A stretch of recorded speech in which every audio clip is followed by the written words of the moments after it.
હાલો મારી YouTube family, કેમ છો બધા? બધા મસ્ત અને મજામાં જ હશે. મારા ફર્સ્ટ વ્લોગમાં તમારા બધાનું હાર્દિક સ્વાગત કરું છું. તો બધા તમે મસ્ત અને મજામાં જ હશે. તમને એમ લાગતું હશે કે આ ફર્સ્ટ વ્લોગમાં મોઢું કેમ નથી બતાવતો, પણ મારું મોઢું સારું નથી એટલે નથી બનાવતો, અને ગોદડામાં શું હજી ઊભો જ થયો છું, એટલે આપણે તો વિડીયો બનાવવાનું શરૂ કરી દીધું છે. તો તમે મને લાઈક શેર કરવાનું, સબસ્ક્રાઈબ કરવાનું શરૂ કરી દેજો મિત્રો.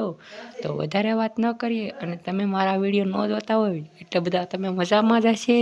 તો આજે જવાનું છે કારખાને પણ જઈને હું તમને બતાવીશ. તમે જોઈ શકો છો મારો રૂમ છે અહીંયા, અને આમાં લેમ્પ પણ નથી, તો તમે સબસ્ક્રાઈબ કરજો તો લેમ્પ આવી જાય. અને વધારે વાત ન કરીએ, સુરત ગયો તો સુરતથી લાવ્યો ઠેલો. અહીંયા સોમનાથ દાદાના દર્શન કરી લો, સામે રામદેવજી પીર બાબાના દર્શન કરી લો, અને દ્વારકાધીશના દર્શન કરી લો મિત્રો. જોઈ શકો તમે. અને શિવ ભોળાનાથ, શિવ અને શક્તિ અડધા યંગ અડધાના છે. એટલે જો તમને મારા વિડીયો સારા લાગતા હોય તો લાઈક શેર ને સબસ્ક્રાઈબ કરી નાખજો હો મારા કલેજા.